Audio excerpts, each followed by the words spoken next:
Hello everyone, Stazima here, back again with another episode of Quickfire. Thank you for joining me today. If you are new to the series, I have 30 seconds to talk about a topic asked by the community in the comments below. These can range from gaming to non-gaming topics. I just talk about some speculation, some rumors, my first opinions on these various topics. As Halo 4's imminent release comes nearer and nearer, we're seeing more final versions of the game. Specifically at the Fan Expo this week, a lot of stuff is coming out. Let's talk about, first off, the pulse grenades. This is a new type of grenade that we haven't seen in the Halo series. We haven't really seen it fully shown off yet, but from what we can gather, it is basically just like a mini power drainer from Halo 3. If you throw it down in a specific area, it floats there for about 3 or 4 seconds. I'm assuming that it takes people's damage away if they're in that kind of small radius. So you throw it and it just stays in a certain spot. It doesn't like roll around or bounce around like other grenades. I'm not sure that if it stops vehicles, but I think that's doubtful. Next topic, also shown, was the new CTF game mode. Capture the Flag is kind of being a little different in Halo 4. First off, you can actually have a gun while you have the flag. You can have a pistol of some kind. I'm assuming it's either the plasma pistol or something like the Magnum, maybe the Needler. But the main part is that you have these pistols. That's a new thing, is that you can carry something like that. Also, there is no instant spawns in the Capture the Flag game type, just to quell the people's worries about that being a little overpowered. Next up, we also had the tank and Banshee shown at the same time.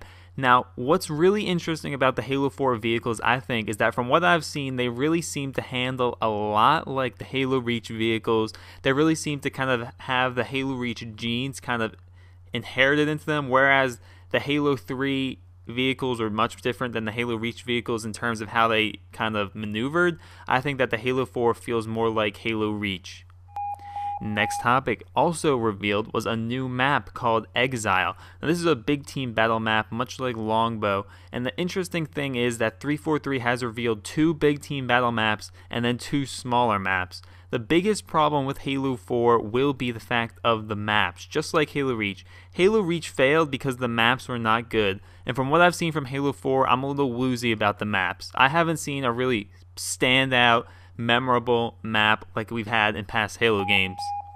Next topic, also shown, was the new camouflage armor ability. I shouldn't say new, much less the fact that it's just pretty much exactly the same as it was in Halo Reach. When you walk around with the camo armor ability, you just basically, you're kind of half invisible, this kind of invisibility limbo you got going on here.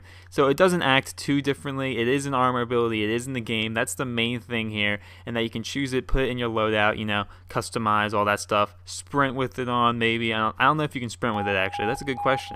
Next topic, Halo 4 is actually going to be showcased at an MLG event, probably, I think it's November 2nd. It's a few days before Halo 4 comes out.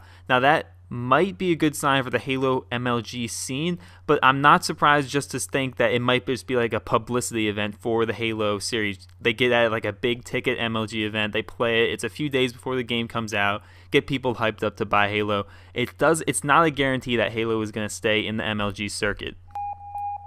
Next topic, customization is definitely taking a step forward in Halo 4. I've heard recently that you can actually choose the camo parts on the different armor parts. Like you can choose a different camo pattern on your chest and also on your arm plates. Like your head can have a different camo pattern than your legs.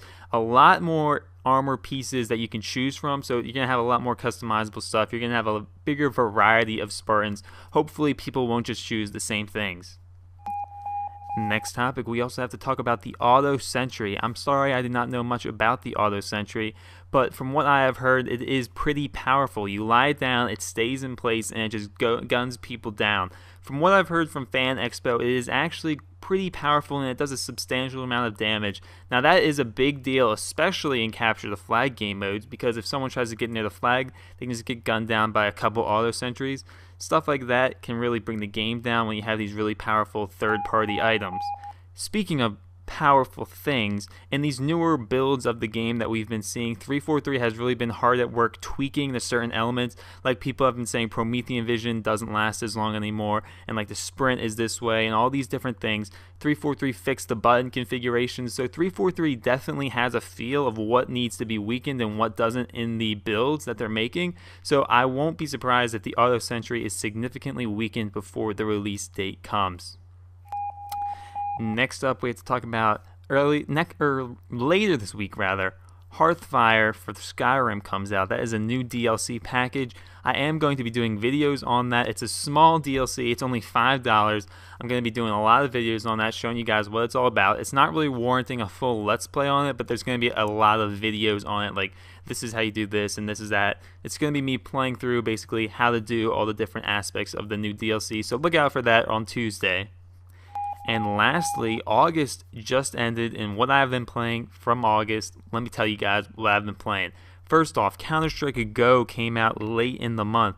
That is a great game. You should check it out. Counter-Strike is a really good competitive game. There's not a lot of auto-aim in it, so it takes a lot of skill. It's where Search and Destroy from Call of Duty was derived from. It's a really great game, though. You should check it out. The other game I got was The Witcher 2 Assassins of Kings.